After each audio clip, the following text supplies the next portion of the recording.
काहे उदास बाड़ू? छोरा अब का कही? अरे बताइबू तबे ना हम जाना।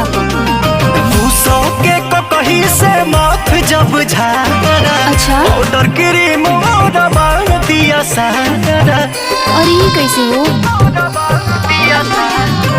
सौ के कहीं से माथ जब झारा, पाउडर क्रीम और दिया सारा। तबे नु हम जनानी का हो? तबे नु हम जनानी ससुरा में सैया बारा। तबे नु हम जनानी ए सखी सैया बारा।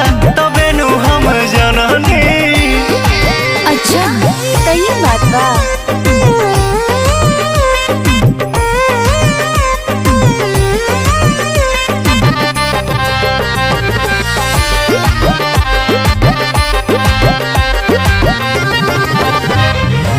नैहर से मिलन सामान सब सिंगार के, इह स्वभाव सेंट मार के।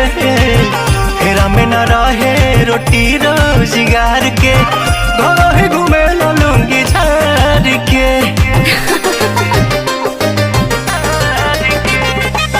नैहर से मिलन सामान सब सिंगार के, इह स्वभाव सेंट मार के। फेरा में न रहे रोटी रोजगार के, घर ही घूमे लूंगी झार के। आज ले न किन के दिया कहियो डारा, लगत कि यही जाना हो गुजारा। तबे नु हम जननी, तबे नु हम जननी ए सखी सैया बारा। तबे नु हम जननी ससुरा में सैया बारा। तबे नु हम जननी। अरे तार मरद तो बड़ा मिजाजी बड़न हो। चुप रहा, तू का जानबो? अरे सत्यवा, हां भाई बोल। ते पढ़बे की ना? ना हम अपना पापा लेखा बाई हवा।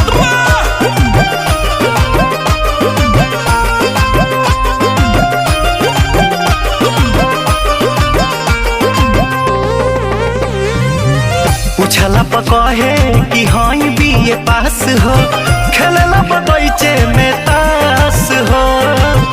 अपने मरद पे न बाट विश्वास हो, सब धन करता नास हो। तो सुधार दा कैसे पहले रहा। पूछला पकहे हाई बीए पास हो, खेलला बगीचे में तास हो। अपने मरद पे न बाट विश्वास हो, सब धन करता नास हो। अरुण बिहारी पवन मन बिगाड़ा, रानू दीपक संगे घूमे यारा। तबे नु हम जनानी, ओहो सब संगत के दोस्त बा। तबे नु हम जनानी ससुरा में